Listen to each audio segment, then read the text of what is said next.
জাম ভর্তা জামের চাটনি তো সবাই খেয়েছেন। আজকে আমি আপনাদের সাথে আনকমন একটা রেসিপি জামের আচার তৈরি করে দেখাবো। আসসালামু আলাইকুম everyone, welcome back to my page and channel Suhas kitchen.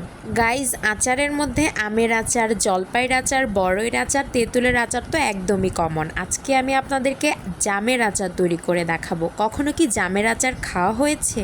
জামের আচারও কি তৈরি করা সম্ভব?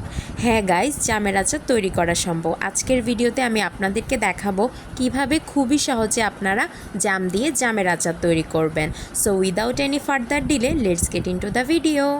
এখানে আমি বড় দেখে কিছু জাম নিয়ে নিয়েছি। এখন এই জামগুলোকে পরিষ্কার পানি দিয়ে ধুয়ে নিয়েছি।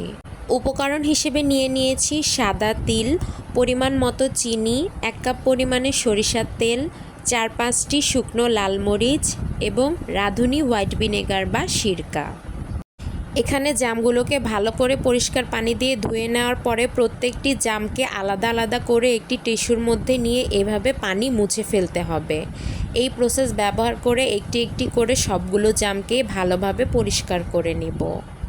তো এখানে আমি সবগুলো জামকে টিস্যু দিয়ে ভালোভাবে মুছে নিয়েছি। এখন এই জামগুলো থেকে একটি জাম নিয়ে একটি ছুরির সাহায্যে এভাবে জামের উপরের মুখের অংশ ফেলে দেব। দেখতেই পাচ্ছেন আমি কিভাবে করেছি, ভিডিওতে আমি দেখিয়ে দিয়েছি। আপনারাও ঠিক একইভাবে জামের মুখের অংশটুকু ফেলে দিবেন। এই প্রসেস ব্যবহার করে একে একে সবগুলো জামেরই উপরের মুখের অংশটুকু ফেলে দেব। গাইজ, অনেক সময় জামের মুখের এই অংশটুকুর মধ্যে ময়লা থাকে, যার কারণে আমাদের সবারই উচিত জাম খাওয়ার সময় এই মুখের অংশটুকু ফেলে দিয়ে জাম খাওয়া। গাইজ, আপনাদের কাছে জাম খেতে কেমন লাগে অবশ্যই আমাকে কমেন্ট করে জানাবেন। সো গাইজ, এখানে আমি সবগুলো জামেরই উপরের মুখের অংশ ফেলে নিয়েছি। দেখতেই পাচ্ছেন জামগুলোকে কতটা ফ্রেশ লাগছে এবং এই জামগুলো অনেক বড় বড় এবং খুবই মিষ্টি ছিল।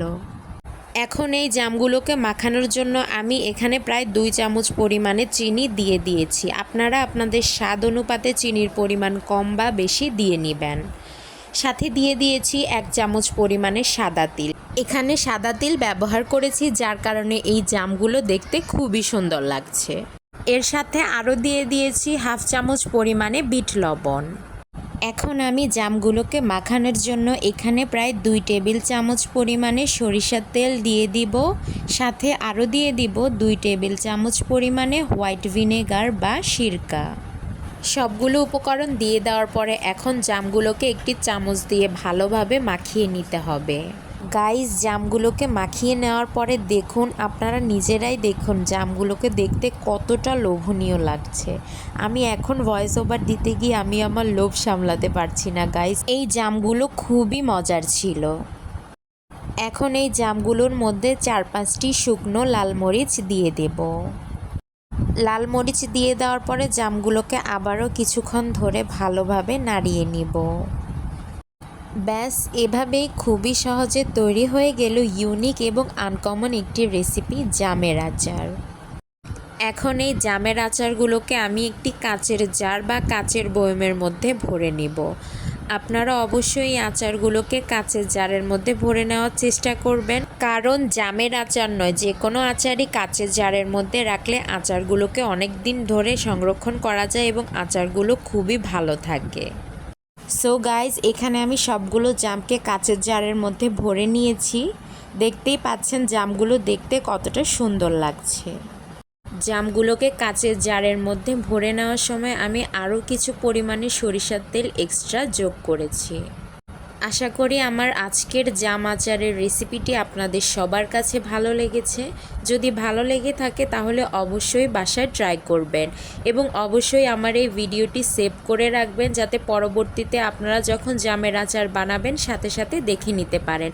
আর অবশ্যই সুহাস কিচেন থেকে নতুন নতুন ভিডিওর আপডেট পেতে হলে আমাদের ফেসবুক পেজ থেকে লাইক, শেয়ার, ফলো করে দেবেন এবং আমাদের ইউটিউব চ্যানেল থেকে লাইক, শেয়ার, সাবস্ক্রাইব করে আমাদের চ্যানেল এবং পেজের পাশে থাকবেন। আল্লাহ হাফেজ।